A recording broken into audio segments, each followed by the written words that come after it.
대한그룹의 대회의실은 숨막히는 침묵과 날선 긴장감으로 가득 차 있었다. 거대한 통유리 너머로 서울의 정형이 내려다 보였지만 회의실 내부의 공기는 마치 살얼음판 위를 걷는 듯 위태로웠다. 강태욱 CEO는 미간을 찌푸린 채 눈앞에 놓인 주주총회 소집 요구서를 노려보고 있었다. 회사의 경영권을 위협하는 강 이사의 공격적인 지분 매입은 예상보다 훨씬 치밀하고 악랄하게 진행되고 있었다. 태욱은 주먹을 꽉 쥐며 자신의 무력함에 치를 떨었고 이사회 멤버들의 시선은 불안하게 흔들리고 있었다. 모두가 누군가가 이 절망적인 상황을 타개해 주기를 간절히 바라고 있었다. 태욱은 지금의 상황을 뒤집을 수 있는 유일한 카드가 도착하기만을 초조하게 기다리고 있었다. 뉴욕 월가에서 전설적인 명성을 떨치고 있는 기업 구조조정 및 위기관리 전문가가 그 주인공이었다. 바로 그 순간 굳게 닫혀있던 회의실의 육중한 마호가니 문이 열리며 또각또각 울리는 하이힐 소리가 정적을 깼다. 모든 이의 시선이 문 쪽으로 쏠렸고 그곳에는 세련된 검은색 정장 차림의 한 여성이 당당한 표정으로 서 있었다. 그녀의 등장은 마치 전장에 나타난 구원투수처럼 강렬한 아우라를 뿜어내며 실내의 공기를 순식간에 바꾸어 놓았다.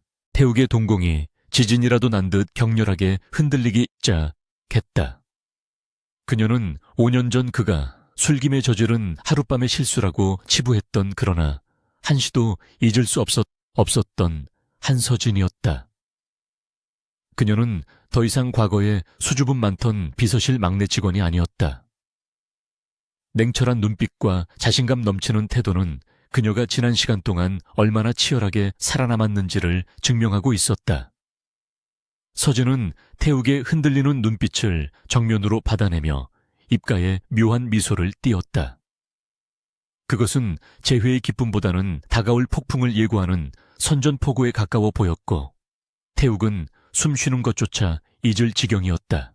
서진은 회의실 중앙으로 걸어 들어와 서류 가방을 테이블 위에 내려놓으며 침착하게 입을 열었다. 그녀의 목소리는 낮지만 힘이 있었고 좌중을 압도하는 카리스마가 담겨 있었다. 그녀는 자신을 이번 경영권 분쟁을 해결하기 위해 이사회가 고용한 외부 자문위원이라고 소개했다. 강 이사를 비롯한 반대파 임원들은 당혹감을 감추지 못하며 웅성거리기 시작했다. 서진은 그들의 반응을 예상했다는 듯 여유로운 표정으로 프레젠테이션 화면을 띄웠고 대한그룹의 현 재무 상황과 강 이사 측의 적대적 인수 합병 시도에 대한 날카로운 분석을 쏟아내기 시작했다. 강 이사는 코웃음을 치며 서진의 말을 거칠게 끊고 나섰다. 그는 고작 어린 여자가 무엇을 할 수 있겠느냐며 노골적인 무시와 조롱을 퍼부었다. 하지만 서진은 눈 하나 깜짝하지 않고 강 이사의 비밀자금 운용 내역이 담긴 문서를 흔들어 보였다. 순식간에 강 이사의 얼굴이 사색이 되었고 회의실의 분위기는 단숨에 반전되었다. 그녀는 감정에 호소하는 대신 철저한 팩트와 데이터로 상대를 제압했다. 태욱은 그런 서진의 모습에서 낯설음과 동시에 기이한 전율을 느꼈다. 그녀는 자신이 알던 예전의 한서진이 결코 아니었다. 회의가 진행되는 내내 태욱은 서진에게서 잠시도 눈을 뗄 수 없었다. 그녀가 제시하는 방어 전략은 완벽했고 적들의 허점을 찌르는 공격은 예리한 칼날처럼 날카로웠다. 하지만 그의 머릿속은 복잡한 의문들로 가득 차 터질 것만 같았다. 그녀가 왜 아무런 말도 없이 사라졌는지, 그리고 지금 왜 하필이면 자신의 회사로 돌아왔는지에 대한 의구심이 꼬리에 꼬리를 물었다. 업무적인 파트너로서의 신뢰와 과거의 연인으로서 느꼈던 배신감이 뒤섞여 그의 심장을 어지럽게 만들었다. 태욱은 마른 세수를 하며 혼란스러운 마음을 진정시키려 애썼다. 서진의 발표가 끝나자 이사들은 감탄 섞인 박수를 보냈고 강 이사는 분을 사귀지 못한 채 회의실을 박차고 나갔다. 서진은 냉정함을 유지하며 회의 자료를 정리했지만 서류를 쥔 그녀의 손끝이 미세하게 떨리고 있었다. 태욱과 한 공간에 있다는 사실만으로도 그녀의 심장은 요동치고 있었다. 5년 전 그녀가 떠날 수밖에 없었던 잔인한 진실과 태욱의 어머니로부터 받았던 모욕적인 언사들이 파노라마처럼 스쳐 지나갔다. 그녀는 감정을 들키지 않기 위해 입술을 꽉 깨물며 프로페셔널한 가면을 더욱 단단히 고쳤었다. 긴 회의가 끝나고 임원들이 하나둘씩 빠져나가자 회의실에는 태욱과 서진 단둘만이 남게 되었다. 무거운 침묵이 흐르는 가운데 태욱이 먼저 침묵을 깨고 그녀에게 다가갔다. 그는 떨리는 목소리로 지난 5년 동안 도대체 어디서 무엇을 했는지 물었다. 서진은 서류를 정리하던 손을 멈추고 태욱을 차갑게 올려다보았다. 그녀의 눈빛에는 원망인지 그리움인지 알 수 없는 복잡한 감정이 서려 있었다. 그녀는 단지 비즈니스 때문에 왔을 뿐이라며 개인적인 질문은 사절하겠다고 선을 그었다. 그녀의 단호한 태도에 태욱은 말문이 막혔다. 태욱은 물러서지 않고 서진의 팔을 붙잡으며 대화를 시도했다. 그녀의 차가운 태도가 오히려 그의 절박함을 자극했다. 그는 그녀가 사라진 후 자신이 얼마나 그녀를 찾아 헤맸는지 그리고 후회했는지 말하고 싶었다. 하지만 서진은 태욱의 손을 뿌리치며 냉랭하게 쏘아붙였다. 지금 중요한 것은 회사를 지키는 것이지 지나간 과거 타령을 하는 것이 아니라고 일갈했다. 그녀의 말은 틀린 것이 없었기에 태욱은 입술을 깨물며 물러설 수밖에 없었다. 두 사람 사이에는 건널 수 없는 강이 흐르고 있는 듯했다. 서진은 태욱의 질문을 뒤로 한 채 도망치듯 회의실을 빠져나왔다. 엘리베이터에 탄 그녀는 거울에 비친 자신의 창백한 얼굴을 보며 깊은 한숨을 내쉬었다. 태욱을 다시 만난 충격이 여전히 가슴을 두근거리게 만들었지만 지금 그녀에게는 감상에 젖어 있을 시간이 없었다. 집에서 그녀를 애타게 기다리고 있을 새 쌍둥이 생각에 마음이 급해졌기 때문이다. 그녀는 핸드폰 배경화면에 있는 새 아이의 해맑은 웃는 얼굴을 보며 다시금 마음을 다잡았다. 아이들은 그녀가 살아가는 이유이자 태욱에게 절대 들켜서는 안 될 비밀이었다. 회사 로비로 내려온 서진은 미리 대기하고 있던 검은색 세단에 몸을 실었다. 운전기사는 그녀의 안색을 살피며 조심스럽게 행선지를 물었다. 서진은 피곤한 목소리로 집으로 가자고 말하며 시트에 깊숙이 몸을 파묻었다. 차창 밖으로 스쳐 지나가는 서울의 야경은 화려했지만 그녀의 마음은 칠흑 같은 어둠 속에 있는 듯했다. 태욱과의 재회는 그녀가 예상했던 것보다 훨씬 더 큰 파장을 불러 일으키고 있었다. 하지만 그녀는 아이들을 지키기 위해서라면 악마와도 거래할 준비가 되어 있었다. 집에 도착한 서진은 현관문을 열자마자 달려나오는 새 아이들을 품에 안았다. 엄마를 부르며 매달리는 대한 민국 만세의 온기가 서진의 얼어붙은 마음을 녹여주었다. 아이들은 서로 엄마에게 오늘 있었던 일을 자랑하느라 정신이 없었다.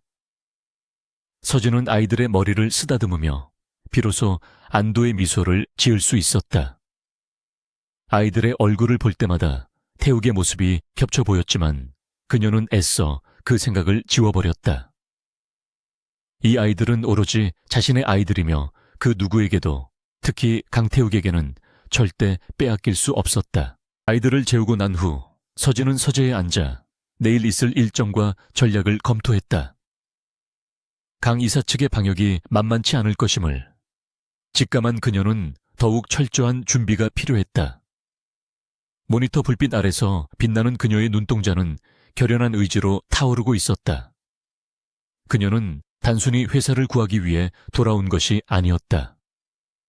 자신을 내쫓았던 사람들에게, 그리고 자신을 지켜주지 못했던 태욱에게 보란 듯이 성공한 모습을 보여주고 싶었다. 그리고 무엇보다 아이들에게 부끄럽지 않은 당당한 엄마가 되고 싶었다. 한편 텅 빈 회의실에 홀로 남겨진 태욱은 창밖을 응시하며 깊은 고뇌에 잠겨 있었다. 서진의 차가운 눈빛이 뇌리에서 떠나지 않았다. 그녀가 숨기고 있는 것이 무엇인지, 왜 그렇게 철벽을 치는지 알아내야만 했다. 그는 비서실장에게 전화를 걸어 한서진의 지난 5년간의 행적을 낱낱이 조사하라고 지시했다. 특히 그녀의 사생활 부분에 대해서는 사소한 것 하나도 놓치지 말라고 강조했다. 태욱의 직감은 그녀가 무언가 엄청난 비밀을 숨기고 있다고 경고하고 있었다. 밤이 깊어가고 있었지만 태욱과 서진 두 사람 모두 잠들지 못하고 있었다. 5년이라는 시간의 공백은 그들을 낯선 타인으로 만들었지만 운명의 수레바퀴는 다시금 그들을 얽매기 시작했다. 태욱은 서랍 깊숙한 곳에서 5년 전 서진과 함께 찍었던 유일한 사진을 꺼내보았다. 사진 속 서진은 수줍게 웃고 있었고 태욱은 그런 그녀를 사랑스럽게 바라보고 있었다. 그는 사진을 어루만지며 반드시 그녀의 마음을 돌려놓겠다고, 그리고 그녀가 숨기고 있는 비밀을 밝혀내겠다고 다짐했다. 폭풍 전야의 밤은 그렇게 깊어가고 있었다. 한서진의 업무 처리 능력은 가이타의 추종을 불허하는 수준이었다. 그녀는 출근과 동시에 홍보팀을 소집하여 언론 대응 매뉴얼을 전면 수정했고 주식시장의 동향을 실시간으로 분석하여 방어 전략을 수립했다. 그녀의 지시는 간결하면서도 명확했고 우왕좌왕하던 직원들은 그녀의 카리스마에 압도되어 일사불란하게 움직이기 시작했다. 서진은 단순히 책상 앞에 앉아 지시만 내리는 관리자가 아니었다. 그녀는 현장의 목소리를 직접 듣고 문제를 해결하는 야전 사령관과도 같았다. 회사의 로비에서부터 임원실까지 그녀의 발길이 닿지 않는 곳이 없었으며 그녀가 지나간 자리에는 완벽한 질서가 잡혔다. 태욱은 집무실 창가에 서서 분주하게 움직이는 서진의 모습을 내려다보고 있었다. 그녀가 돌아온 지 불과 며칠 만에 회사의 분위기가 완전히 달라진 것을 보며 그는 복잡한 심경을 감출 수 없었다. 회사를 위기에서 구해내고 있는 그녀에게 고마움을 느끼면서도 한편으로는 그녀가 자신에게 보여주는 철저한 비즈니스적 태도에 가슴 한구석이 시려왔다. 과거 자신을 향해 보여주었던 그 따뜻하고 수줍은 미소는 온데간데 없고 오직 냉철한 이성만이 존재하는 듯한 그녀의 모습이 낯설게만 느껴졌다. 태욱은 그녀의 변화가 자신 때문이라는 죄책감에 시달리며 깊은 한숨을 내쉬었다. 한편 서울 시내의 고급 아파트에서는 새 쌍둥이의 은밀하고도 위대한 작전이 시작되고 있었다. 대한민국 만세는 보모가 잠시 자리를 비운 틈을 타거실 한 구석에 모여 머리를 맞대고 있었다. 맏형인 대한이가 텔레비전에 나온 태욱의 사진을 가리키며 비장한 표정으로 말했다. 이 아저씨가 우리 아빠가 확실하다며 직접 가서 확인해 봐야 한다고 동생들을 설득했다. 둘째 민국이는 스마트폰으로 대양그룹 본사 위치를 검색하며 경로를 파악했고 막내 만세는 간식 가방을 챙기며 모험을 떠날 준비를 마쳤다. 아이들의 눈빛은 호기심과 설렘으로 반짝이고 있었다. 아이들은 보모의 눈을 피해 현관문을 열고 엘리베이터에 탑승하는 데 성공했다. 평소 엄마인 서진이 절대 밖으로 혼자 나가지 말라고 신신당부했지만 아빠를 보고 싶은 아이들의 열망을 막을 수는 없었다.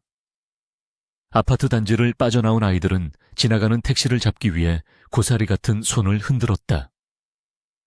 운 좋게 친절한 택시기사를 만난 아이들은 민국이가 외워둔 대양그룹 본사 주소를 또박또박 이야기했다. 기사는 어린아이들끼리 회사를 찾아가는 것이 의아했지만 부모님을 만나러 간다는 아이들의 당찬 대답에 웃으며 차를 출발시켰다. 대양그룹 본사의 로비는 점심시간을 맞아 수많은 직원들과 방문객들로 북적이고 있었다. 웅장한 대리석 바닥과 높은 천장, 그리고 쉴 새 없이 돌아가는 회전문은 아이들에게 마치 거대한 성처럼 느껴졌다. 택시에서 내린 세 쌍둥이는 서로의 손을 꼭 잡고 위풍당당하게 로비로 들어섰다. 보안 요원들이 아이들을 발견하고 제지하려 했지만 아이들은 틈새를 요리조리 빠져나가며 엘리베이터 쪽으로 향했다. 똑같은 옷을 입고 똑같이 생긴 세 아이가 로비를 누비는 모습은 사람들의 시선을 단번에 사로잡기에 충분했다. 지나가던 직원들은 귀여운 아이들의 모습에 미소를 지으며 웅성거렸다. 그 시각 태욱은 오전 회의를 마치고 임원들과 함께 점심 식사를 하기 위해 로비로 내려오고 있었다. 그의 주변에는 비서들과 경호원들이 따라붙어 삼엄한 분위기를 연출하고 있었다. 직원들은 태욱을 발견하고 길을 터주며 고개를 숙여 인사했다.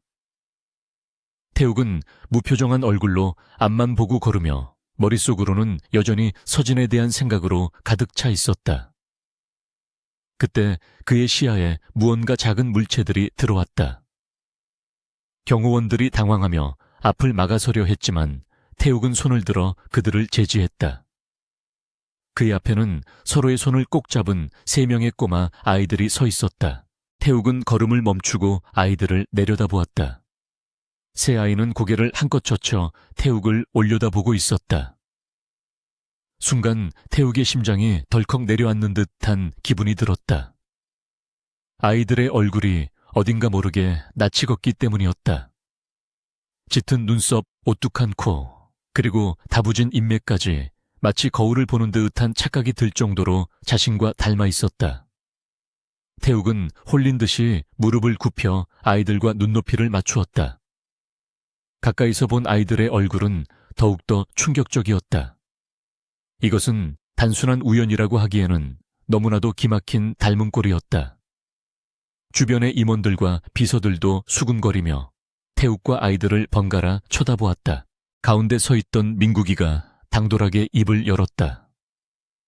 텔레비전에서 본 아저씨가 맞냐고 물으며 우리 아빠랑 똑같이 생겼다고 말했다. 태욱은 아이의 말에 말문이 막혔다. 아빠라니 도대체 무슨 소리인가 싶었지만 본능적으로 이 아이들이 서진과 관련이 있을지도 모른다는 생각이 스쳤다. 그는 떨리는 목소리로 아이들에게 이름이 뭐냐고 물었다. 대한 민국 만세라고 씩씩하게 대답하는 아이들의 목소리가 로비에 울려 퍼졌다. 태욱의 머릿속에서 5년 전의 기억과 아이들의 나이가 빠르게 계산되기 시작했다. 그때 엘리베이터 문이 열리며 서진이 사색이 된 얼굴로 뛰어나왔다. 그녀는 사무실에서 아이들이 사라졌다는 보모의 전화를 받고 혼비백산하여 달려온 참이었다. 로비 한복판의 태욱과 아이들이 마주보고 있는 광경을 목격한 순간 그녀의 심장은 멈추는 것만 같았다. 그녀가 가장 두려워했던 최악의 상황이 현실로 벌어진 것이었다. 서진은 체면이고 뭐고 따질 겨를도 없이 하이힐을 신고 전력 질주하여 아이들에게 다가갔다.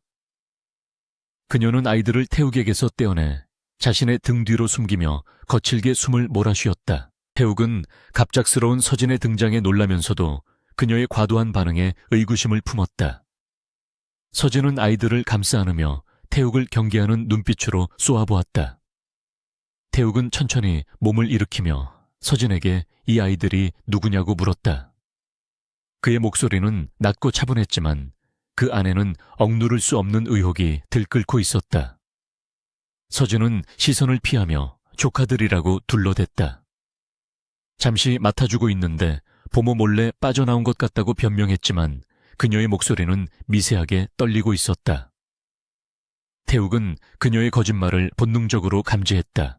아이들은 엄마가 나타나자 반가워하며 서진의 다리에 매달렸다. 엄마 아빠 찾았어. 막내 만세가 해맑게 외치는 순간 서진은 황급히 아이의 입을 막았다.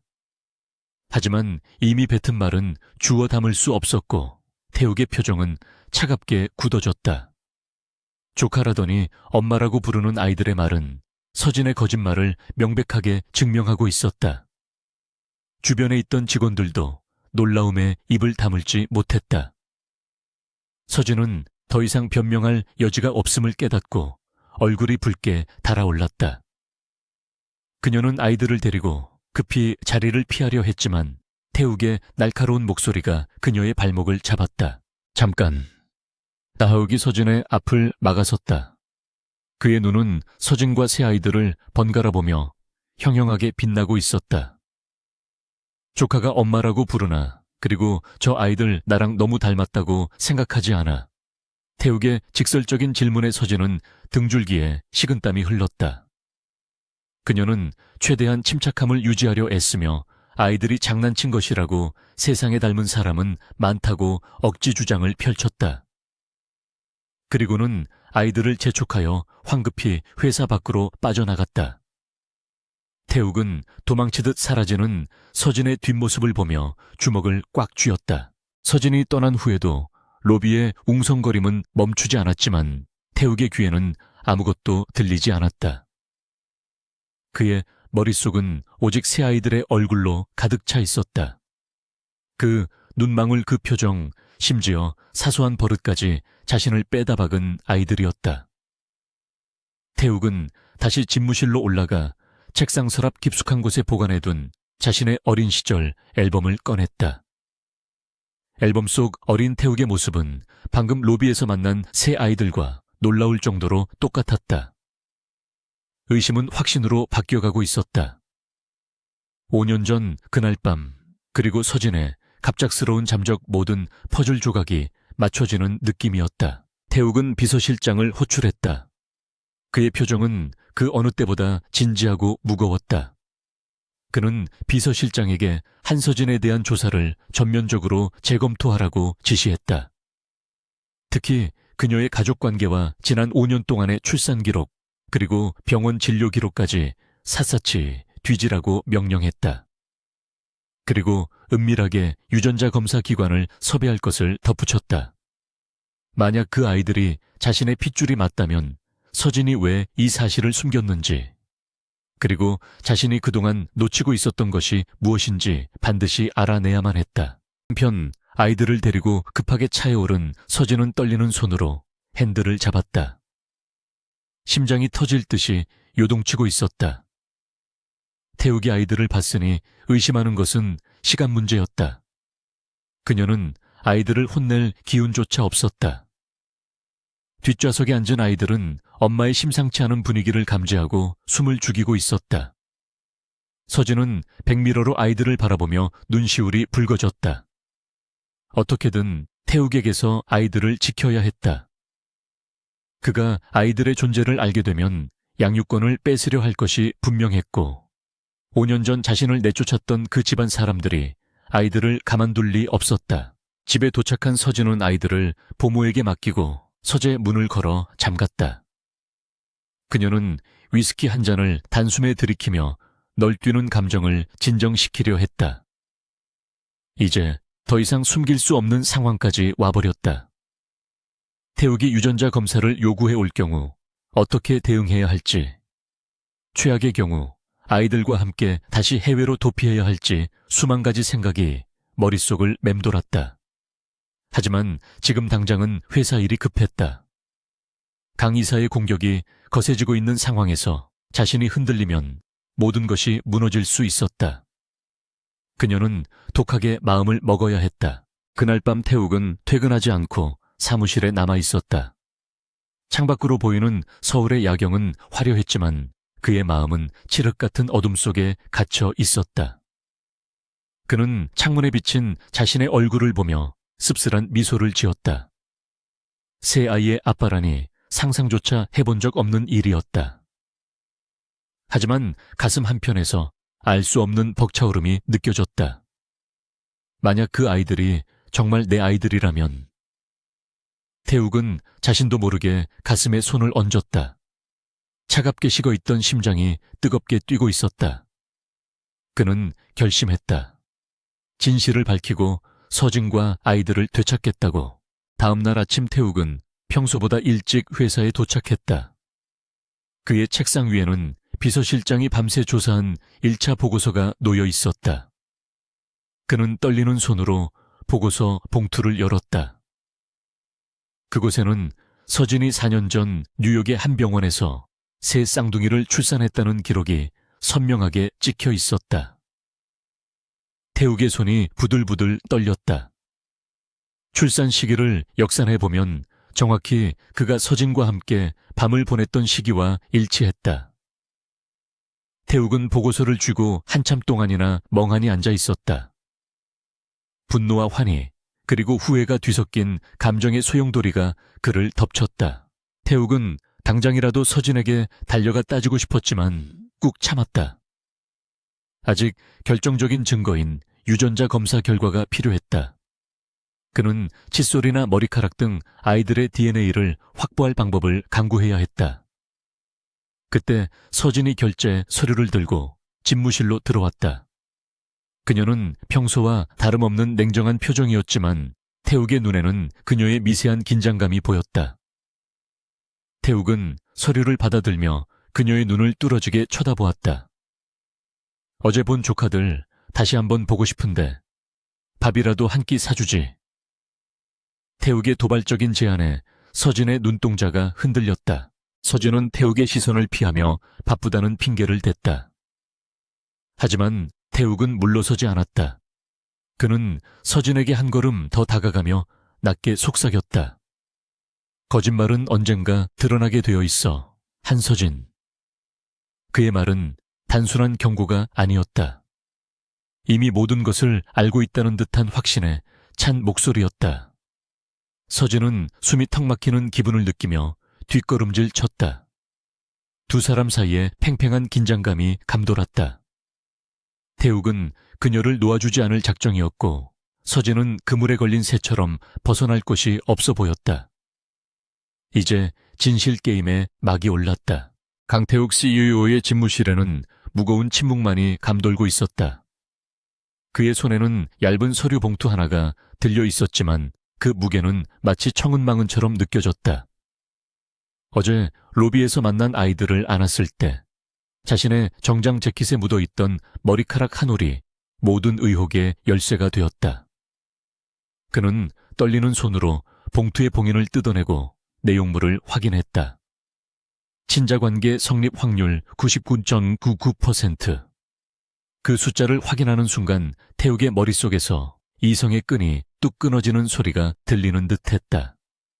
그것은 단순한 숫자가 아니라 지난 5년 동안 자신이 속아왔다는 명백하고도 잔인한 증거였다. 태욱은 서류를 구겨쥐며 자리에서 벌떡 일어났다. 배신감과 분노가 가슴 깊은 곳에서부터 끌어올라 견딜 수가 없었다. 서진은 자신에게 단 한마디의 상의도 없이 아이들을 낳았고 그 아이들의 존재를 철저히 숨겨왔다. 자신이 아이들의 아빠라는 사실을 알면서도 시치미를 떼며 조카라고 거짓말을 했던 그녀의 얼굴이 떠올라 치가 떨렸다. 태욱은 비서실장의 만류도 뿌리치고 곧바로 지하 주차장으로 내려가 자신의 채 시동을 걸었다. 지금 당장 서진을 만나서 이유를 물어야만 했다. 도대체 왜 그런 선택을 했는지, 왜 자신을 철저히 배제했는지 따져 물어야 했다. 그 시각 서진은 아이들을 모두 재우고 거실 소파에 앉아 혼자만의 시간을 보내고 있었다. 창밖에는 비가 추적추적 내리기 시작했고 그녀의 마음도 날씨만큼이나 어수선했다. 태욱이 아이들을 본 이후로 불안감은 걷잡을 수 없이 커져만 갔다. 언제까지 비밀을 지킬 수 있을지, 만약 진실이 밝혀진다면 아이들을 지킬 수 있을지 확신이 서지 않았다. 그때 현관 초인종이 거칠게 울렸다. 늦은 밤에 찾아올 사람은 없었기에 서진은 긴장하며 인터폰 화면을 확인했다. 화면 가득 비친 태욱의 분노에 찬 얼굴을 보는 순간 그녀의 심장은 덜컥 내려앉았다. 서진이 문을 열어주자마자 태욱은 비바람을 몰고 들어오듯 거칠게 집 안으로 들어섰다. 빗물에 젖은 그의 머리카락과 옷에서는 차가운 냉기가 뿜어져 나왔다. 태욱은 손에 쥐고 있던 구겨진 유전자 검사 결과지를 테이블 위에 거칠게 내던졌다. 종이가 흩어지는 소리가 정적을 깼고 서진은 그 서류가 무엇인지 굳이 확인하지 않아도 알 수 있었다. 태욱의 눈은 붉게 충혈되어 있었고 그 안에는 원망과 슬픔이 뒤섞여 있었다. 그는 떨리는 목소리로 왜 그랬냐고, 어떻게 한마디 상의도 없이 이런 짓을 할 수 있냐고 소리쳤다. 서진은 태욱의 시선을 피하지 않고 똑바로 마주보았다. 언젠가는 겪어야 할 일이었고 피한다고 해결될 문제가 아니었다. 그녀는 담담한 목소리로 그 당시에는 어쩔 수 없는 선택이었다고 말했다. 하지만 태욱은 그녀의 변명을 납득할 수 없었다. 그는 자신이 아이들의 아빠로서 최소한의 권리조차 박탈당했다는 사실에 분노했다. 자신이 그렇게 무책임한 사람으로 보였냐고, 왜 자신을 믿지 못했냐고 다그쳤다. 태욱의 목소리가 점점 높아지자 서진은 아이들이 깰까봐 검지를 입술에 대며 그를 제지하려 했다. 믿음 그딴 사치스러운 감정을 논할 상황이 아니었어. 서진의 눈빛이 매섭게 변했다. 그녀는 5년 전 그날 밤의 진실을 털어놓기 시작했다. 태욱이 모르는 사이 그의 어머니와 친인척들이 서진을 찾아와 어떤 협박을 했는지 낱낱이 밝혔다. 아이를 지우고 떠나지 않으면 쥐도 새도 모르게 묻어버리겠다는 섬뜩한 경고와 함께 돈 봉투를 던졌던 그들의 만행을 이야기했다. 서진은 그때 자신이 할 수 있는 일은 아이들을 살리기 위해 도망치는 것뿐이었다고 절규했다. 그녀의 눈에서 참았던 눈물이 주르륵 흘러내렸다. 태욱은 서진의 고백에 큰 충격을 받고 할 말을 잃었다. 자신의 가족이 그토록 잔인한 짓을 저질렀으리라고는 상상조차 하지 못했기 때문이었다. 그는 망치로 머리를 얻어맞은 듯 멍한 표정으로 서진을 바라보았다. 그녀가 겪었을 공포와 외로움이 고스란히 전해져와 가슴이 미어질 듯 아팠다. 자신이 그녀를 원망하고 있을 때 그녀는 홀로 아이들을 지키기 위해 처절하게 싸워왔던 것이다. 태욱의 분노는 순식간에 죄책감과 연민으로 바뀌었다. 그는 떨리는 손을 뻗어 서진의 어깨를 잡으려 했지만 차마 닿지 못하고 허공에서 멈췄다. 같은 시각 강 이사의 비밀 사무실에서는 은밀한 보고가 이루어지고 있었다. 태욱의 뒤를 밟던 신복이 촬영한 사진들이 강 이사의 책상 위에 펼쳐졌다. 사진 속에는 태욱과 서진, 그리고 세 쌍둥이가 함께 있는 모습이 선명하게 담겨 있었다. 강 이사는 돋보기를 들어 아이들의 얼굴을 자세히 살폈다. 태욱의 어린 시절과 판박이인 아이들의 모습에 강 이사의 입에는 비열한 미소가 번졌다. 그는 이것이야말로 태욱을 단번에 무너뜨릴 수 있는 치명적인 약점이라고 확신했다. 혼외자 스캔들은 보수적인 주주들에게 큰 충격을 줄 것이 분명했다. 강 이사는 즉시 홍보 담당자를 호출하여 내일 아침 신문 한 면에 터뜨릴 특종 기사를 준비하라고 지시했다. CEO의 숨겨진 아이들, 비윤리적인 사생활 등의 자극적인 헤드라인을 직접 뽑으며 낄낄거렸다. 그는 이 스캔들을 이용해 태욱의 도덕성에 흠집을 내고 다가오는 주주총회에서 회의만을 통과시킬 계획을 세웠다. 아이들이 태욱의 핏줄이라는 사실은 그에게 있어 가족의 기쁨이 아니라 권력 쟁취를 위한 도구일 뿐이었다. 그는 자신의 야망을 위해 어린아이들마저 희생양으로 삼을 준비가 되어 있었다. 다시 서진의 아파트 무거운 침묵이 두 사람 사이를 감싸고 있었다. 태욱은 무릎을 꿇고 서진에게 용서를 구하고 싶은 심정이었다. 하지만 지금은 감상에 젖어 있을 때가 아니었다. 서진의 휴대폰이 울리며 비서로부터 급한 메시지가 도착했다.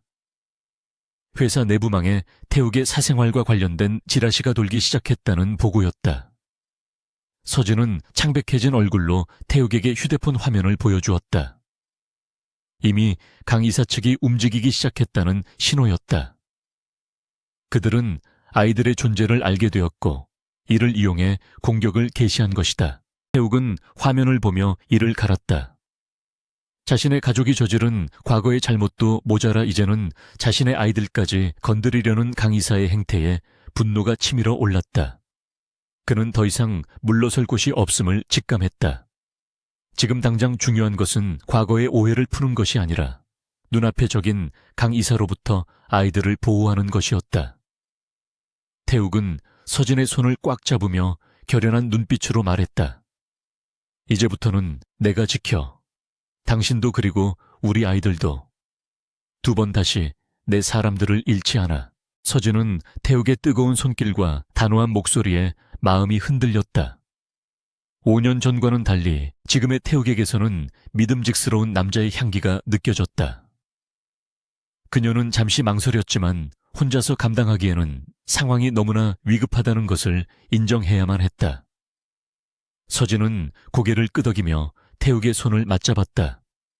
이것은 사랑의 맹세가 아니라 아이들을 지키기 위한 부모로서의 연대이자 전략적 동맹이었다. 두 사람은 서로의 눈을 바라보며 다가올 폭풍우에 맞서 함께 싸울 것을 무언으로 약속했다. 태욱은 밤새 서진의 곁을 지키며 대책을 논의했다. 강 이사가 터뜨릴 스캔들에 어떻게 대응할지, 아이들의 안전을 어떻게 확보할지 머리를 맞대고 고민했다. 서진은 냉철한 이성을 되찾아 언론 대응 전략을 짰고, 태욱은 가용할 수 있는 모든 경호 인력을 동원하여 아파트 주변을 통제하도록 지시했다. 새벽이 밝아올 무렵 아이들이 잠에서 깨어 거실로 나왔다.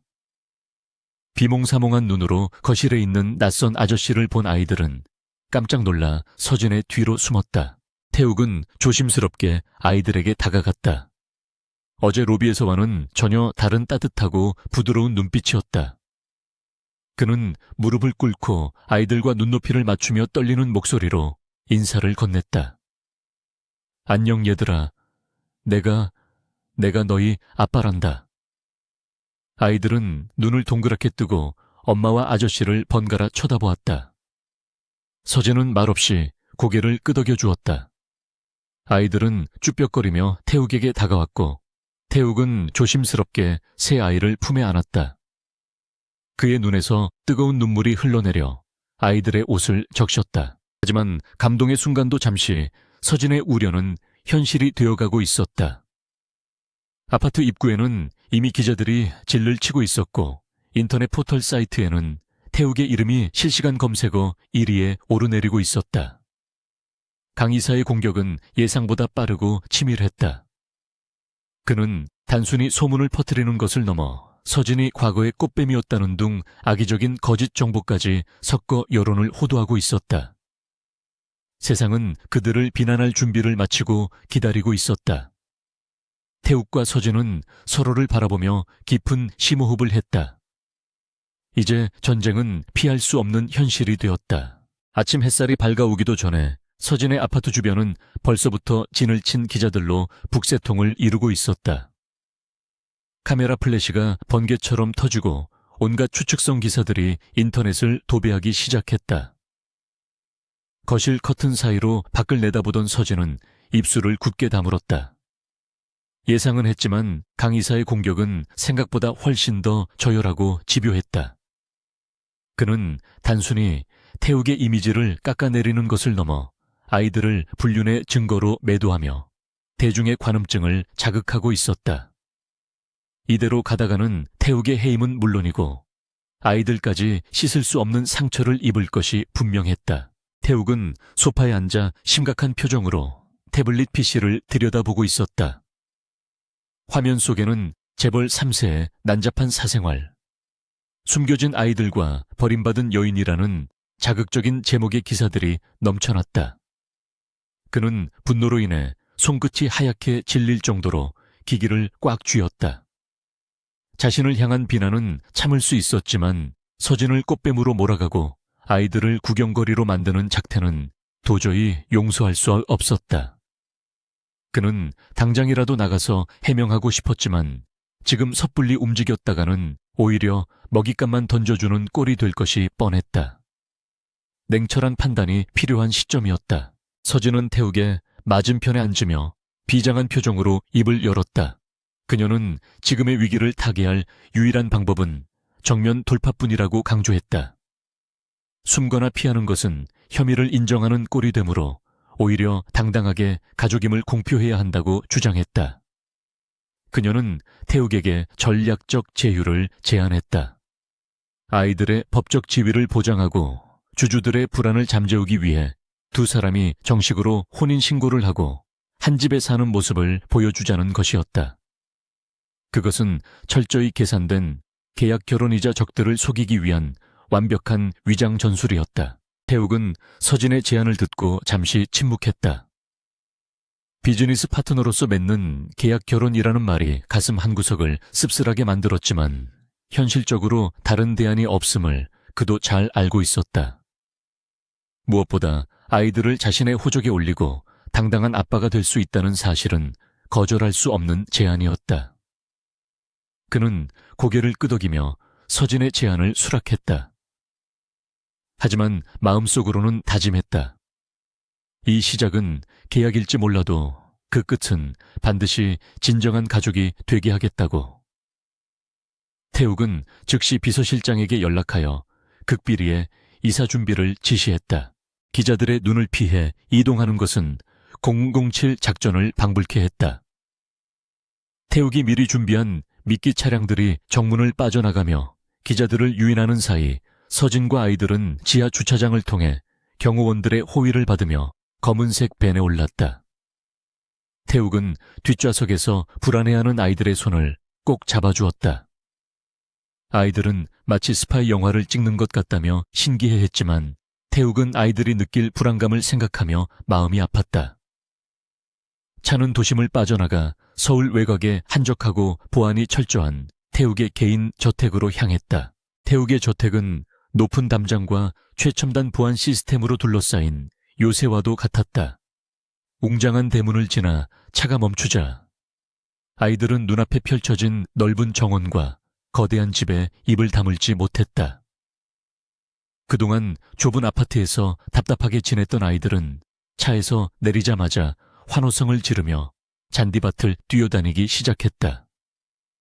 텅 비어있던 적막한 저택에 아이들의 웃음소리가 울려 퍼지자 태욱은 기이한 감동을 느꼈다. 차갑고 외로웠던 자신의 공간이 비로소 따뜻한 온기로 채워지는 느낌이었다.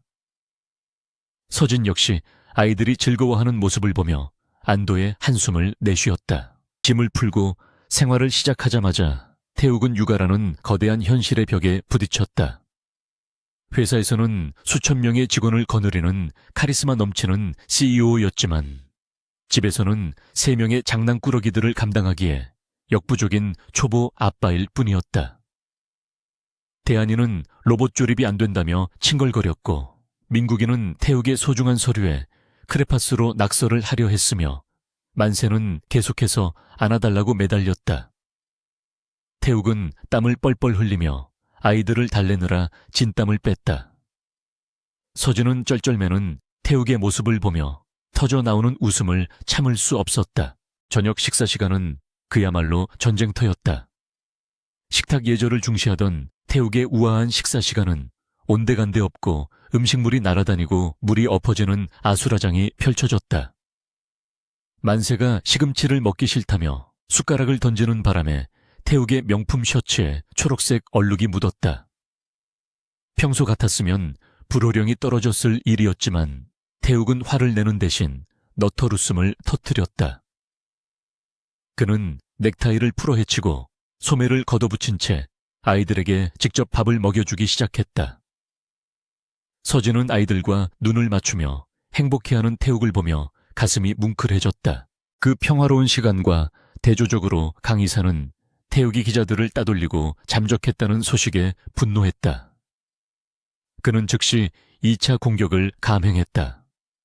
언론을 통해 태욱이 책임을 회피하고 도피 중이라는 허위 사실을 유포하고 주주들에게 전화를 돌려 태욱의 해임안에 동의할 것을 종용했다. 증권가 정보지에는 태욱이 회사의 자금을 횡령하여 내연녀와 아이들에게 썼다는 악성 루머까지 돌기 시작했다. 대한그룹의 주가는 곤두박질쳤고 이사회 멤버들조차 동요하며 태욱에게 해명을 요구하는 전화를 빗발치게 걸어왔다. 늦은 밤 아이들을 재운 후 태욱과 서진은 서재에 마주 앉았다. 분위기는 다시 냉철한 비즈니스 모드로 돌아와 있었다. 두 사람 앞에는 혼인 및 공동생활에 관한 계약서가 놓여 있었다. 서진은 꼼꼼하게 조항들을 검토하며 감정을 배제한 채 수정사항을 요구했다. 서로의 사생활을 존중할 것, 아이들 앞에서는 완벽한 부부를 연기할 것, 그리고 회사의 경영권 방어가 끝나면 쿨하게 헤어질 것 등의 내용이 포함되어 있었다. 태욱은 마지막 조항이 마음에 걸렸지만 묵묵히 서명란에 펜을 가져갔다. 서명을 마친 후 태욱은 서진에게 위스키 한 잔을 건넸다. 그는 잔을 만지작거리며 조심스럽게 입을 열었다. 5년 전 자신이 조금 더 강했더라면 어머니의 간섭을 막아내고 서진을 지켰더라면 어땠을까 하는 뒤늦은 후회를 털어놓았다. 서진은 태욱의 진심 어린 사과에 마음이 흔들렸다. 그녀는 지난 시간 동안 태욱을 원망하며 버텨왔지만 막상 그의 약한 모습을 보니 미움보다는 연민이 앞섰다. 하지만 그녀는 감정에 휘둘리지 않기 위해 애써 차가운 가면을 유지하며 화제를 돌렸다. 다음 날 아침 태욱과 서진은 본격적인 방역 준비에 돌입했다. 서진은 강 이사가 퍼뜨린 루머를 역이용할 계획을 세웠다. 대중은 자극적인 스캔들에 열광하지만 동시에 진정성 있는 가족의 스토리에는 약하다는 점을 공략하기로 했다. 그녀는 태욱에게 차가운 재벌 3세 이미지를 벗어던지고 가정을 지키기 위해 고군분투하는 따뜻한 아빠로 거듭날 것을 주문했다. 이를 위해 파파라치 컷을 가장한 가족 사진을 연출하여 언론에 흘리고 곧 다가올 주주총회에 아이들과 함께 등장하는 파격적인 시나리오를 구상했다. 그날 오후 태욱은 아이들과 함께 정원에서 시간을 보냈다. 서진이 고용한 전문 사진작가가 먼발치에서 망원 렌즈로 그들의 모습을 담았다. 태욱이 아이들을 목마 태워주고 함께 공을 차며 뒹구는 모습은 연출이 필요 없을 정도로 자연스럽고 행복해 보였다. 특히 태욱이 넘어진 만세를 일으켜 세우며 무릎을 호호 불어주는 장면은 부성애가 가득 느껴지는 명장면이었다. 서진은 모니터를 통해 확인한 사진들을 보며 만족스러운 미소를 지었다. 이 사진 한 장이면 강 이사가 만든 비윤리적인 CEO 프레임은 산산조각 날 것이 분명했다. 저녁이 되자 인터넷 커뮤니티와 SNS를 중심으로 태욱의 아빠 미소 사진들이 급속도로 퍼져나가기 시작했다. 대중들의 반응은 폭발적이었다. 그 냉혈한 강태욱 대표가 저런 표정을 아이들이 너무 귀엽다. 불륜이 아니라 찐사랑이었네 등 긍정적인 댓글들이 줄을 이었다. 강 이사가 심어놓은 알바생들의 악플은 네티즌들의 옹호 여론에 묻혀 힘을 잃었다. 주가 하락세도 멈추고 반등의 조짐을 보이기 시작했다. 서진의 전략이 정확히 적중한 순간이었다. 강 이사는 자신의 사무실에서 태블릿 PC를 집어던지며 길길이 날뛰었다.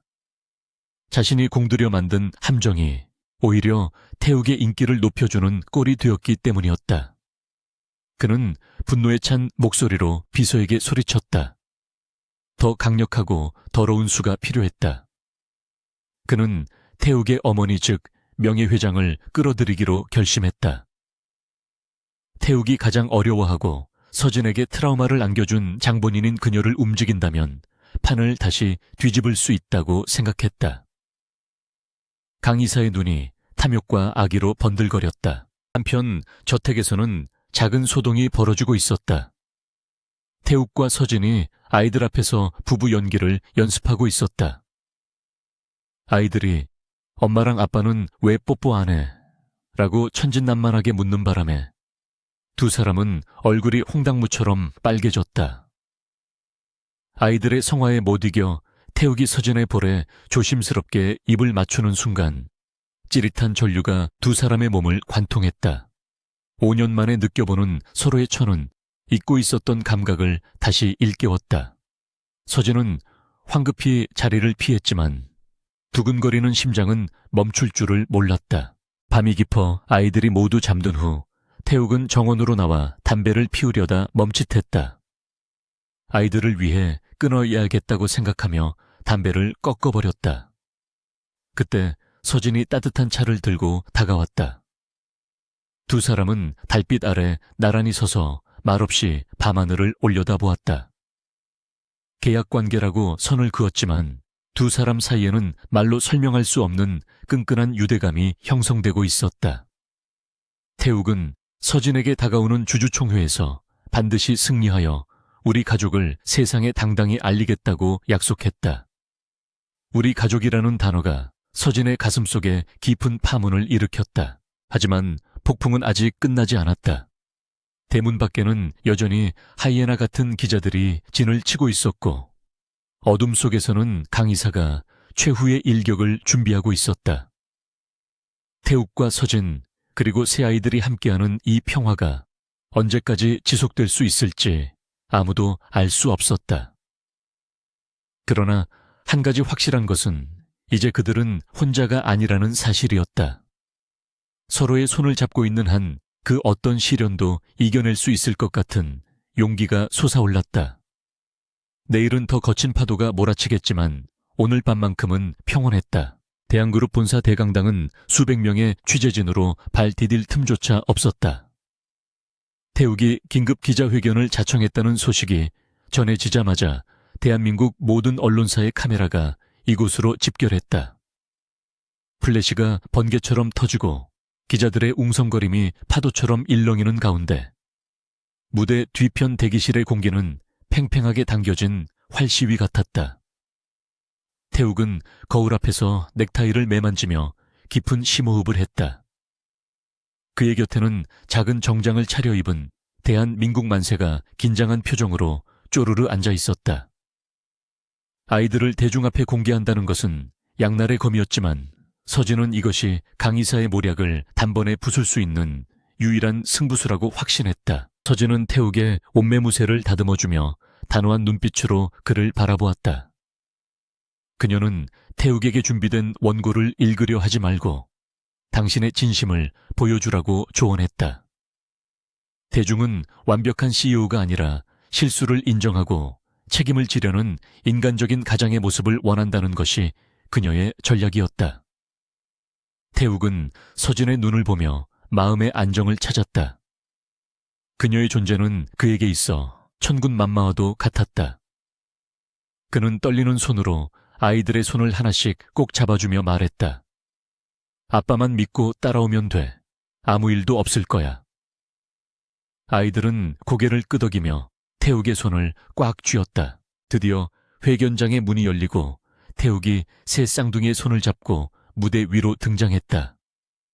순간 장내는 찬물을 끼얹은 듯 정적이 흘렀다가 이내 엄청난 플래시 세례가 쏟아졌다.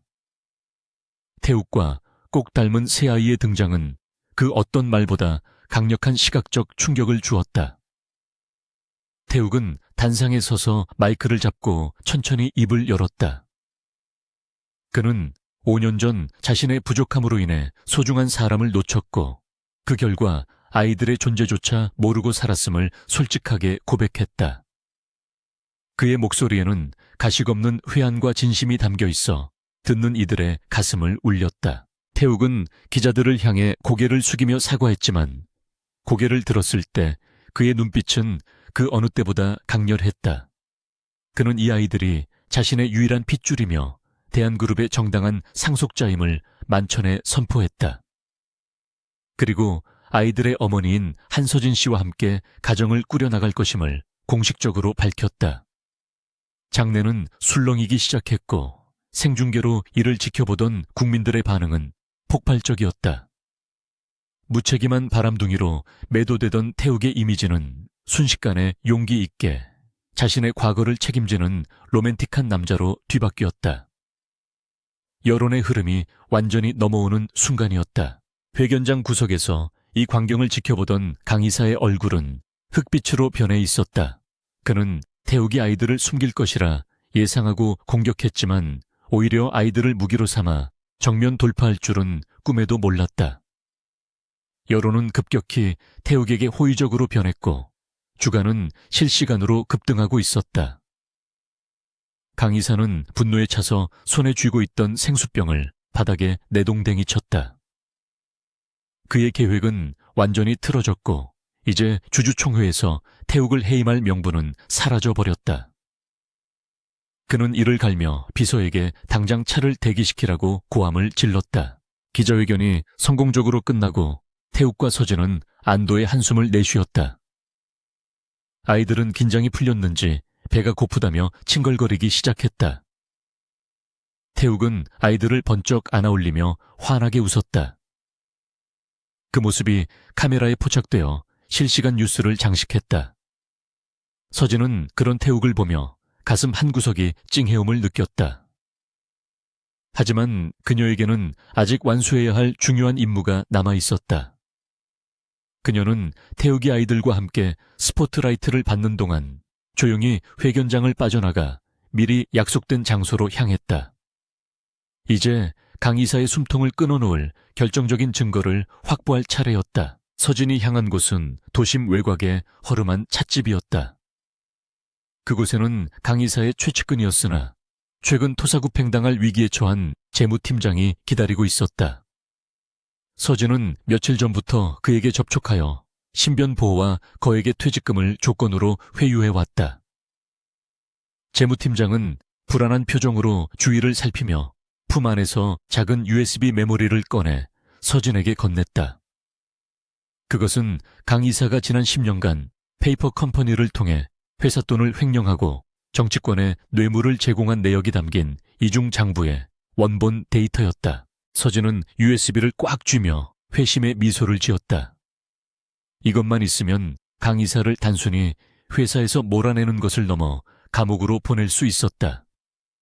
그녀는 재무팀장에게 곧바로 해외로 출국할 것을 권유하며 항공권을 건넸다. 재무팀장이 떠나자 서진은 노트북을 열어 데이터를 확인했다. 상상을 초월하는 횡령 규모와 비리사슬에 혀를 내두를 지경이었다. 그녀는 즉시 이 자료를 정리하여 검찰과 언론에 동시에 터뜨릴 준비를 했다. 강 이사가 방역할 틈조차 주지 않고 단숨에 끝장낼 계획이었다. 한편 궁지에 몰린 강 이사는 이성을 잃어가고 있었다. 사무실로 돌아온 그는 태욱의 기자회견 영상을 반복해서 돌려보며 증오를 불태웠다.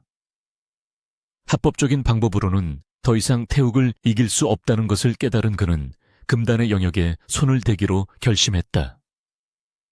그는 뒷골목 세계에서 악명 높은 해결색에 전화를 걸었다.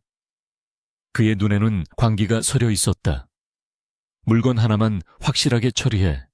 태욱이 놈이 가장 아끼는 것 그래. 그 핏덩이들 말이야. 그는 태욱을 무너뜨리기 위해 아이들을 납치하라는 끔찍한 지시를 내렸다. 그날 저녁 태욱의 저택에서는 작은 파티가 열렸다. 기자회견의 성공을 축하하며 태욱과 서진 그리고 아이들은 맛있는 음식을 먹으며 즐거운 시간을 보냈다. 태욱은 와인잔을 들고 서진에게 다가와 진심 어린 감사를 표했다. 당신 덕분이야. 당신이 없었다면 나는 도망치기 바빴겠지. 태욱의 그윽한 눈빛에 서진의 얼굴이 붉어졌다. 두 사람 사이에는 5년 전보다 더 깊고 단단한 신뢰와 애정이 싹트고 있었다. 하지만 창밖 어둠 속에서는 불길한 그림자가 서서히 저택을 향해 다가오고 있었다. 서진은 아이들을 재우고 난 뒤 서재에서 횡령 증거 자료를 최종 점검하고 있었다. 완벽했다. 내일 아침이면 강 이사는 파멸을 맞이할 것이었다. 그런데 문득 불안한 예감이 스쳐 지나갔다. 쥐도 궁지에 몰리면 고양이를 문다고 했다. 강 이사처럼 탐욕스러운 자가 순순히 물러날 리 없었다. 서진은 급히 태욱을 찾아 보안팀을 증원해야겠다고 말하려 했다. 그때 갑자기 저택의 전기가 모두 나가며 사방이 암흑천지로 변했다. 단순한 정전이 아니라는 것을 직감적으로 알 수 있었다. 태욱은 반사적으로 서진의 손을 잡고 아이들의 방으로 뛰어가려 했다. 하지만 거실 창문이 와장창 깨지며 검은 복면을 쓴 괴한들이 들이닥쳤다. 그들은 몽둥이와 전기 충격기를 들고 위협적으로 다가왔다. 태욱은 서진을 자신의 등 뒤로 숨기며 주변에 있는 골프채를 집어들었다. 경호원들이 달려왔지만 괴한들의 숫자가 너무 많았고 훈련된 전문가들처럼 움직임이 날랬다. 거실은 순식간에 아수라장이 되었고 고함과 비명이 난무하는 혼란 속에서 태욱은 필사적으로 저항했다. 아이들 방으로 가 어서. 태욱이 서진에게 소리쳤다. 서진은 망설였지만 아이들을 지키는 것이 최우선이라는 생각에 어둠 속을 뚫고 2층 계단으로 향했다. 괴한 중 한 명이 서진의 뒤를 쫓았지만 태욱이 몸을 던져 그를 막아섰다. 둔탁한 타격음과 함께 태욱이 바닥에 쓰러졌지만 그는 괴한의 다리를 붙잡고 놓지 않았다. 그 사이 서진은 아이들이 자고 있는 방문을 열고 들어갔다. 다행히 아이들은 아직 잠들어 있었지만 공포는 이미 목 끝까지 차올라 있었다. 서진은 방문을 걸어 잠그고 아이들을 깨워 옷장 속 깊은 곳에 숨겼다. 엄마가 말할 때까지 절대 나오면 안 돼. 알았지? 아이들은 겁에 질려 울먹였지만 서진의 단호한 표정에 고개를 끄덕였다. 그때 방문이 쾅쾅 울리며 부서질 듯 흔들렸다. 서진은 주변에 있는 무거운 가구들로 문을 막았지만 오래 버틸 수 없을 것 같았다. 그녀는 휴대폰을 꺼내 경찰에 신고하려 했지만 통신 차단기가 작동했는지 신호가 잡히지 않았다. 고립무원의 상태, 그녀는 본능적으로 무기가 될 만한 것을 찾았다. 1층에서의 소라는 조금 잦아든 듯했다. 피투성이가 된 태욱은 정신이 혼미해지는 와중에도 2층을 향해 기어가고 있었다. 그의 머릿속에는 오직 서진과 아이들을 지켜야 한다는 생각뿐이었다. 그때 리더로 보이는 괴한이 태욱의 머리채를 잡아 올리며 비열하게 웃었다. 강 이사님이 안부 전해달라시더군. 애들은 우리가 잘 데려가서 키워주지. 그 말에 태욱의 눈에서 분노의 불꽃이 튀었다. 그는 초인적인 힘을 발휘하여 괴한의 팔을 뿌리치고 일어섰다. 아빠는 강했다. 방문이 부서지며 괴한들이 방 안으로 들이닥쳤다. 서진은 촛대를 휘두르며 저항했지만 건장한 남성들을 당해내기에는 역부족이었다. 괴한들은 서진을 거칠게 밀쳐내고 옷장을 열어 아이들을 끌어냈다. 엄마 아빠, 아이들의 비명소리가 저택을 울렸다. 서진은 바닥에 쓰러진 채 아이들의 이름을 절규하며 불렀다. 괴한들은 아이들을 둘러엎고 창문을 통해 미리 대기시켜 놓은 차량으로 이동하려 했다. 바로 그 순간 2층 난간에서 피를 흘리며 나타난 태욱이 괴한들을 향해 몸을 날렸다. 태욱은 괴한들과 뒤엉켜 1층 로비로 추락했다. 엄청난 충격에 뼈가 부러지는 듯한 고통이 전해졌지만 그는 고통을 느낄 겨를도 없었다. 그는 품에서 떨어진 민국이를 감싸 안으며 굴렀다. 나머지 괴한들이 태욱을 에워싸고 무자비한 폭행을 가하기 시작했다. 서진도 비틀거리며 계단을 내려와 태욱을 돕기 위해 달려들었다. 절체절명의 위기 태욱과 서진은 서로의 등을 맞대고 아이들을 지키기 위한 최후의 항전을 시작했다. 저택 밖에서는 경찰차의 사이렌 소리가 희미하게 들려오기 시작했다. 경찰차의 사이렌 소리가 점점 가까워지자 거실을 점거하고 있던 괴한들의 움직임이 눈에 띄게 당황하기 시작했다. 그들은 신속하게 철수하라는 리더의 명령에 따라 아이들을 놔두고 창문 쪽으로 몸을 돌렸다. 하지만 태욱은 그들을 순순히 보내줄 생각이 추호도 없었다. 그는 피투성이가 된 몸을 일으켜 가장 가까이에 있던 괴한의 발목을 낚아채 넘어뜨렸다. 둔탁한 소리와 함께 괴한이 바닥에 쓰러졌고 태욱은 고통을 씹어삼키며 그 위로 올라타 주먹을 날렸다. 그것은 이성적인 판단이 아닌 내 가족을 건드린 자들에 대한 가장의 처절한 본능적인 분노였다. 서진 역시 멍하니 서 있지 않았다. 그녀는 도망치려는 다른 괴한의 앞을 가로막으며 주변에 있던 화분을 집어 던졌다. 화분이 깨지며 파편이 튀었고 괴한이 주춤하는 사이 달려온 경호원들이 그를 제압했다. 순식간에 상황은 역전되었다. 경찰 특공대가 깨진 창문과 현관을 통해 들이닥치며 꼼짝마 무기 버려 라고 외쳤다. 눈이 부실 정도로 강렬한 서치라이트 불빛이 거실을 비추자 어둠 속에 숨어있던 폭력의 흔적들이 적나라하게 드러났다. 괴한들은 저항을 포기하고 하나둘씩 바닥에 엎드려 손을 머리 위로 올렸다. 상황이 종료되자 긴장이 풀린 태욱은 그 자리에 주저앉고 말았다. 온몸이 찢어지는 듯 아팠지만 그의 시선은 오직 구석에 웅크리고 있는 아이들을 향해 있었다. 서진이 아이들을 품에 안고 달려와 태욱의 상태를 살폈다. 태욱의 얼굴은 피범벅이 되어 있었지만 그는 아이들을 보며 희미하게 미소 지었다. 아빠가 지켜준다고 했지. 그의 갈라진 목소리에 아이들은 울음을 터뜨리며 태욱의 품으로 파고들었다. 대한민국 만세에 따뜻한 천이 느껴지자 태욱은 비로소 자신이 살아있음을 그리고 가족을 지켜냈음을 실감했다. 구급대원들이 들어와 태욱을 들것에 실으려 했지만 그는 고개를 저으며 거절했다. 자신보다 아이들이 놀랐을 테니 아이들부터 챙겨달라고 부탁했다. 서진은 그런 태욱을 눈물 어린 눈으로 바라보다가 단호하게 말했다. 아이들은 멀쩡하니 제발 치료부터 받으라고 소리쳤다. 그녀의 목소리에는 그동안 억눌러왔던 걱정과 두려움, 그리고 사랑이 섞여 있었다. 태욱은 서진의 간절한 눈빛을 이기지 못하고 들것에 몸을 맡겼다. 앰뷸런스에 실려가는 태욱의 손을 서진은 끝까지 놓지 않았다. 병원으로 이송된 태욱은 긴급 수술을 받았다. 다행히 생명에는 지장이 없었지만 갈비뼈 골절과 다수의 타박상을 입어 절대 안정이 필요한 상태였다. 수술실 밖에서 초조하게 기다리던 서진은 경찰로부터 사건의 전말을 전해 들었다. 체포된 괴한들이 강 이사의 사주를 받았다고 자백했다는 것이다.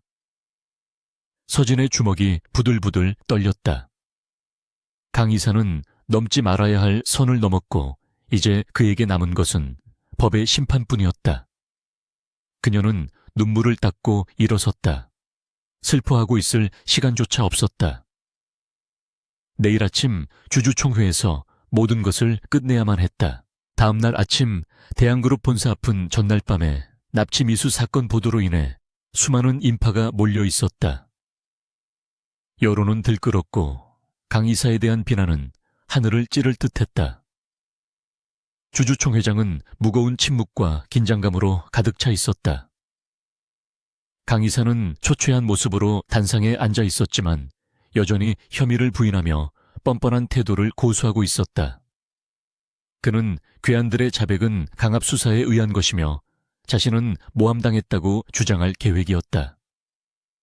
주주들은 술렁이며 불안한 눈빛을 교환하고 있었다. 회사의 운명이 걸린 날이었다. 회의 시작 시간이 임박했을 때 회의장 문이 열리며 휠체어를 탄 태욱이 등장했다.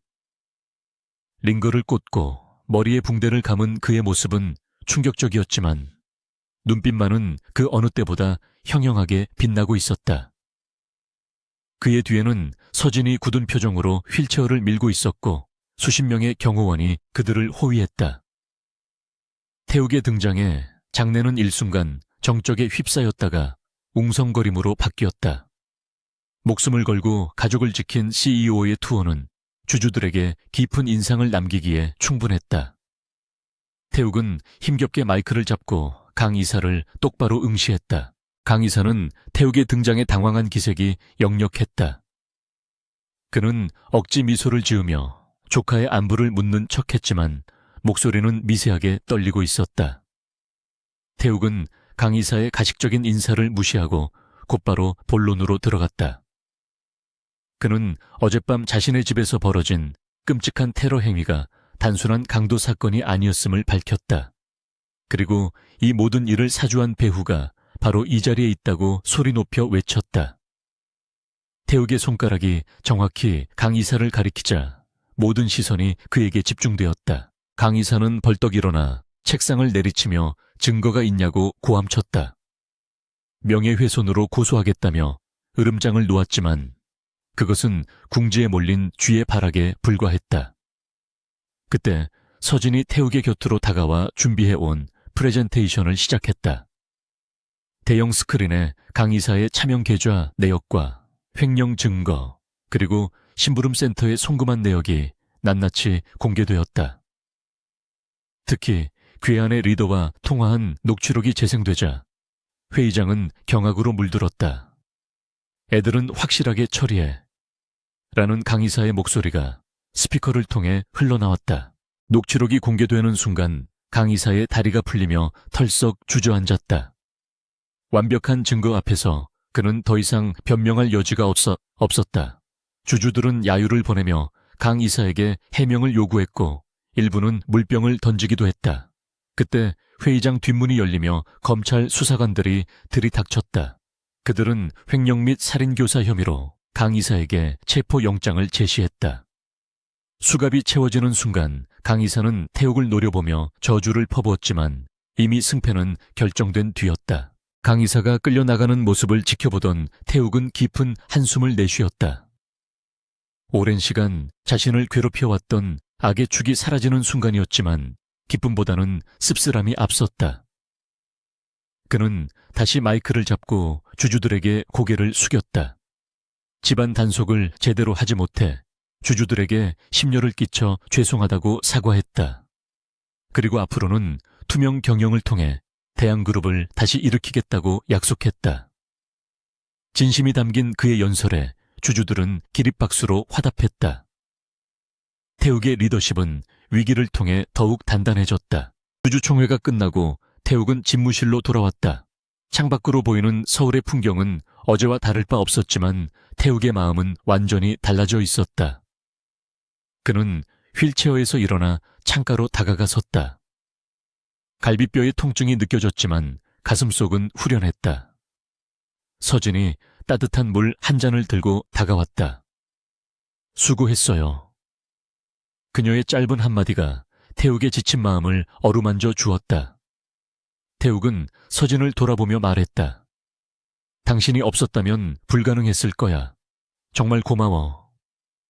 두 사람 사이에 따뜻한 기류가 흘렀다. 서진은 잠시 머뭇거리다가 계약서를 꺼냈다. 이제 모든 일이 해결되었으니 이 계약도 종료해야겠죠. 그녀는 씁쓸한 미소를 지으며 말했다. 회사의 경영권도 지켰고 강 이사도 몰락했으니 더 이상 위장 결혼을 유지할 명분이 없었다. 서진은 태욱에게 짐이 되고 싶지 않았고 무엇보다 아이들이 상처받지 않도록 원래 자리로 돌아가야 한다고 생각했다. 그녀는 최대한 담담한 척하려 했지만 목소리의 끝이 떨리는 것을 숨길 수는 없었다. 태욱의 표정이 굳어졌다. 태욱은 서진이 내민 계약서를 받아들었다. 그리고 망설임 없이 반으로 찢어버렸다. 종이 찢어지는 소리가 적막한 집무실에 울려 퍼졌다. 서진은 놀란 눈으로 태욱을 바라보았다. 태욱은 휠체어를 밀치고 서진에게 한 걸음 다가갔다. 계약은 끝났어. 하지만 우리 관계는 이제부터 시작이야. 그의 눈빛은 확신에 차 있었다. 그는 지난 며칠간 아이들과 서진과 함께하며 느꼈던 감정이 연기가 아니었음을 깨달았다. 그는 더 이상 비즈니스 파트너로서가 아닌 한 남자로서 서진을 원했다.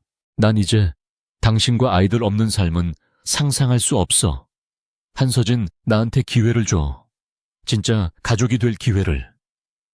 태욱의 고백에 서진의 눈시울이 붉어졌다. 그녀 역시 태욱을 사랑하고 있었지만 과거의 상처 때문에 밀어내고 있었던 것뿐이었다. 서진은 흐르는 눈물을 닦으며 고개를 끄덕였다. 태욱은 조심스럽게 서진을 품에 안았다. 붕대감은 가슴에 닿은 서진의 온기가 그 어떤 진통제보다 효과적이었다. 두 사람은 서로의 심장 소리를 느끼며 한참을 그렇게 서 있었다. 그날 저녁 태욱은 일찍 퇴근하여 집으로 향했다. 여전히 몸은 불편했지만 발걸음은 깃털처럼 가벼웠다. 현관문을 열자마자 아빤하고 외치며 달려나오는 새 쌍둥이가 그를 반겼다. 태욱은 무릎을 꿇고 아이들을 한꺼번에 껴안았다. 아이들의 비누 냄새가 코끝을 스쳤다. 거실에는 서진이 준비한 맛있는 저녁 식사 냄새가 풍겼다. 이것이 바로 그가 그토록 찾아 헤매던 행복이었다. 그는 아이들을 안고 거실로 들어가며 환하게 웃었다. 이제 진짜 행복한 날들만이 그들을 기다리고 있었다. 한편 구치소 독방에 수감된 강 이사는 차가운 벽을 바라보며 이를 갈고 있었다. 그는 여전히 자신의 패배를 인정하지 못하고 복수를 다짐하고 있었다. 하지만 그에게 남은 것은 아무것도 없었다. 그의 가족들도 부하들도 모두 등을 돌렸고 평생 쌓아온 부와 명예는 물거품처럼 사라졌다. 그는 좁은 창문 사이로 들어오는 달빛을 보며 비참한 자신의 말로를 곱씹어야 했다. 권력에 취해 가족을 버린 자의 최후는 처절하고 고독했다. 정의는 승리했고 악은 심판받았다. 태욱의 집에서는 밤늦도록 웃음꽃이 피어났다. 아이들은 아빠의 무용담을 듣고 싶어 했고 태욱은 신이 나서 약간의 과장을 섞어 이야기 보따리를 풀었다. 서진은 그 모습을 흐뭇하게 바라보며 과일을 깎았다.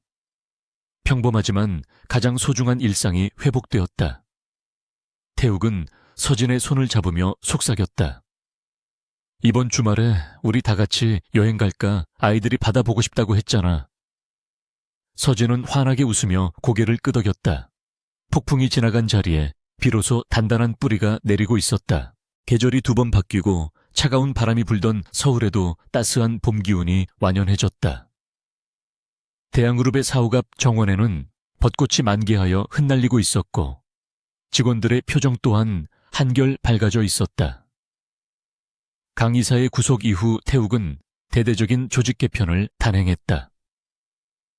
부패했던 임원들을 정리하고 능력 위주의 인사를 감행했으며 무엇보다 투명하고 수평적인 기업 문화를 만들기 위해 앞장섰다. 서진은 경영 고문 자격으로 태욱의 곁을 지키며 그를 보좌했다. 두 사람은 일과 사랑 모두에서 완벽한 파트너십을 보여주며 재계에서 가장 주목받는 커플로 떠올랐다. 어느 화창한 주말 오후 태욱과 서진은 새 아이를 데리고 성북동의 본가로 향하고 있었다. 그것은 태욱에게 있어 가장 어렵고도 중요한 숙제였다. 바로 자신의 어머니이자 서진에게 씻을 수 없는 상처를 주었던 명예회장을 만나는 일이었다. 차 안에는 팽팽한 긴장감이 감돌았다. 서진은 창밖을 바라보며 무표정한 얼굴을 하고 있었지만 무릎 위에 올려진 손은 하얗게 질릴 정도로 꽉 쥐어져 있었다. 태욱은 운전대를 잡은 한 손으로 서진의 손을 부드럽게 감싸 쥐었다. 걱정하지 마. 오늘은 내가 당신 방패가 될 거니까. 그의 단단한 목소리에 서진은 옅은 미소를 지어 보였다. 대문을 들어서자 고풍스러운 한옥이 그들을 맞이했다. 정원사들이 분주하게 움직이고 있었지만 집안의 공기는 여전히 무겁고 엄숙했다.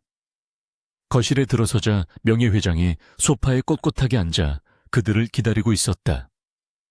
그녀의 눈매는 여전히 날카로웠지만 세월의 흐름과 최근 겪은 집안의 풍파 탓인지 예전보다 많이 약해져 보였다.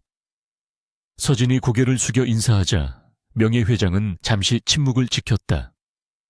그때 태욱의 뒤에 숨어있던 대한민국 만세가 고개를 빼꼼히 내밀었다. 새 아이를 본 순간 명예회장의 눈동자가 크게 흔들렸다. 자신의 아들 어릴 적과 너무나 똑같은 모습에 할 말을 잃은 것이었다. 태욱은 아이들을 앞으로 이끌며 어머니에게 소개했다. 어머니 손자들입니다. 인사해 할머니셔. 아이들은 쭈뼛거리다가 배꼽 인사를 했다. 안녕하세요 할머니. 우렁찬 아이들의 목소리가 적막했던 거실을 가득 채웠다. 명예회장의 굳게 닫혀있던 입술이 파르르 떨렸다. 그녀는 떨리는 손을 뻗어 아이들을 만져보고 싶어 했지만 서진의 눈치를 보며 주저했다. 태욱은 그 모습을 놓치지 않고 단호하게 말했다. 어머니, 이 아이들과 서진이를 받아주시려면 먼저 5년 전 일에 대해 진심으로 사과하세요. 그렇지 않으면 오늘이 마지막 방문이 될 겁니다. 명예회장은 한참 동안 서진을 바라보았다. 5년 전 가난한 집안의 딸이라는 이유로 모질게 대하며 돈 봉투를 던졌던 기억이 주마등처럼 스쳐 지나갔다. 그녀는 자존심 때문에 입이 떨어지지 않았지만 아들의 결연한 의지와 눈앞에 있는 핏줄들을 외면할 수 없었다.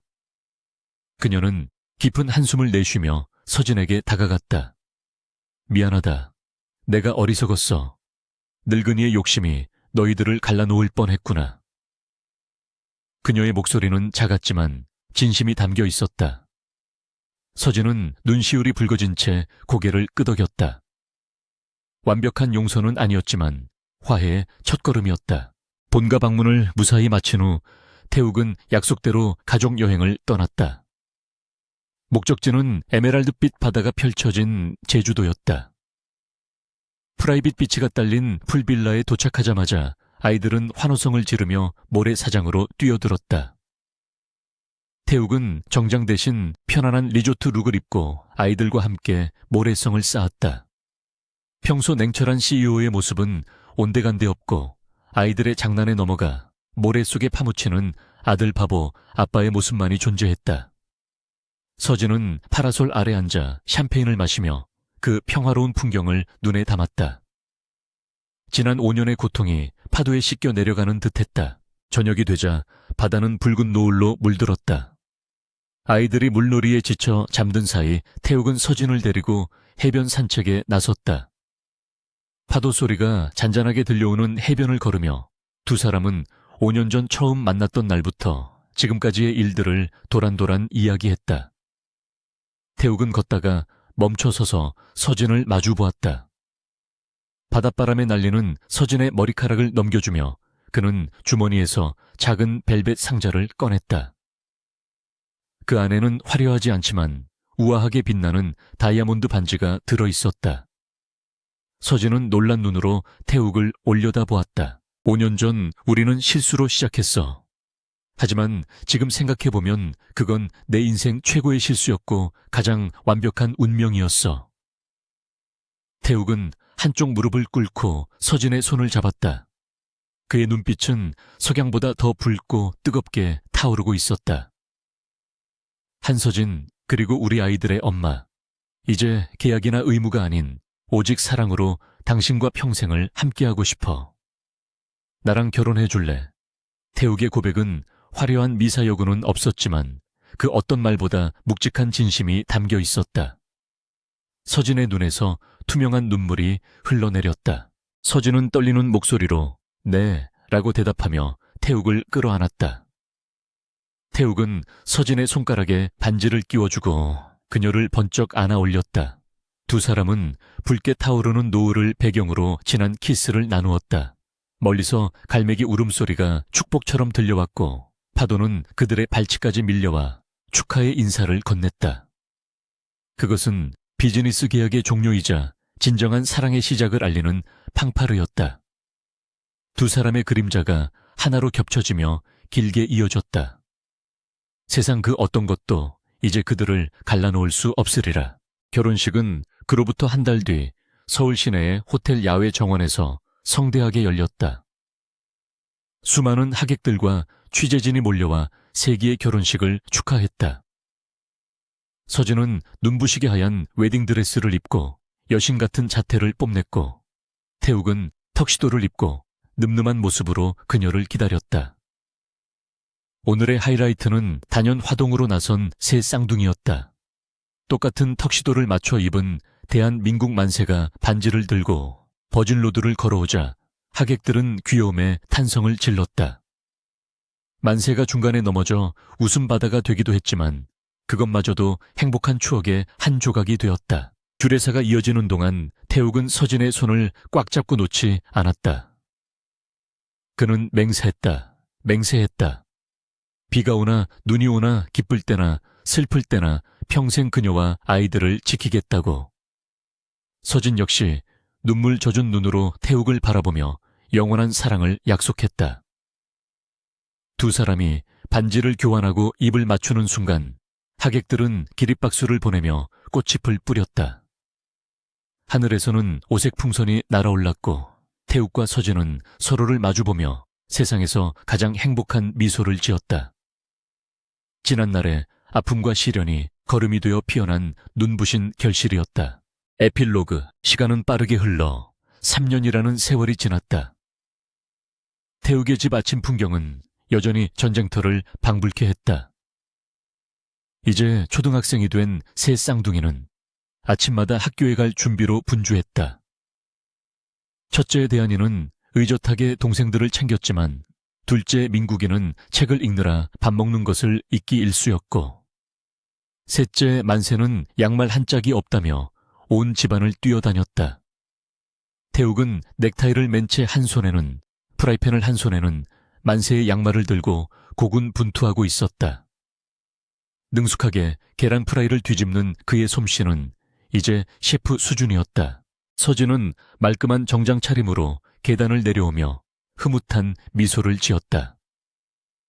그녀는 이제 대한그룹의 부사장으로서 태욱과 함께 그룹을 이끄는 핵심 경영진이 되어 있었다. 태욱은 서진을 보자마자 달려가 모닝키스를 쪽 하고는 아이들을 식탁에 앉혔다. 자, 밥 먹자. 늦으면 스쿨버스 놓친다. 태욱의 호령에 아이들은 숟가락을 들고 밥을 먹기 시작했다. 식탁 위에는 웃음과 대화가 끊이지 않았다.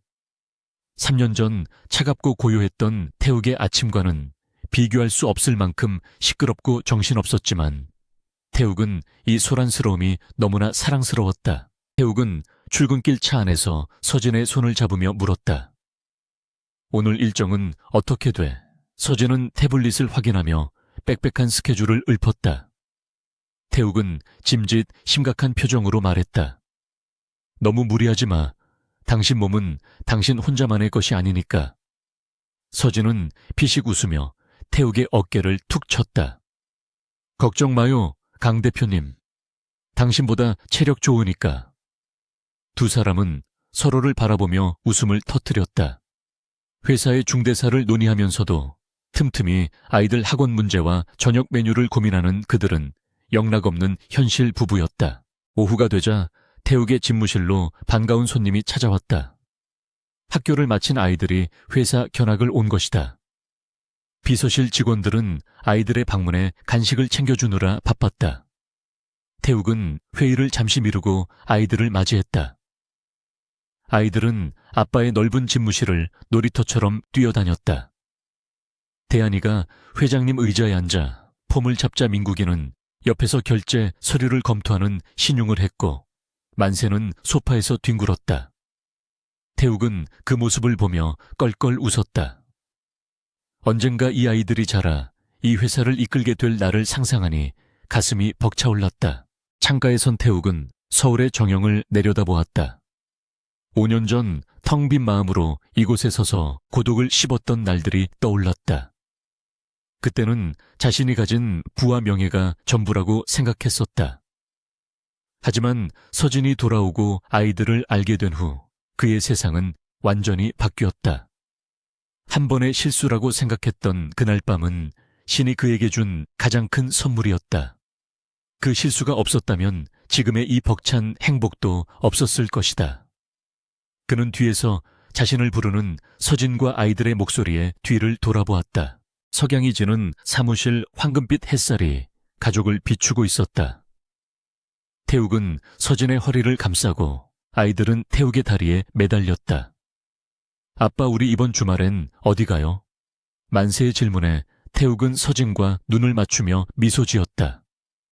글쎄, 어디든 너희들과 함께라면 천국이지.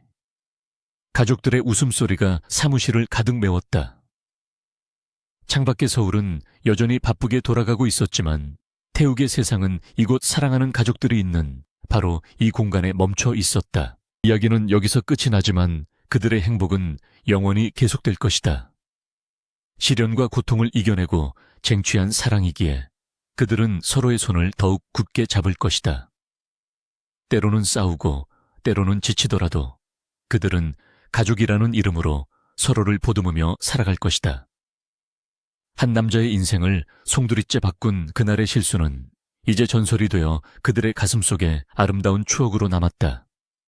강태욱 CEO는 이제 더 이상 고독한 황태자가 아니었다. 그는 세상에서 가장 행복한 세 아이의 아빠이자 한 여자의 영원한 남편이었다.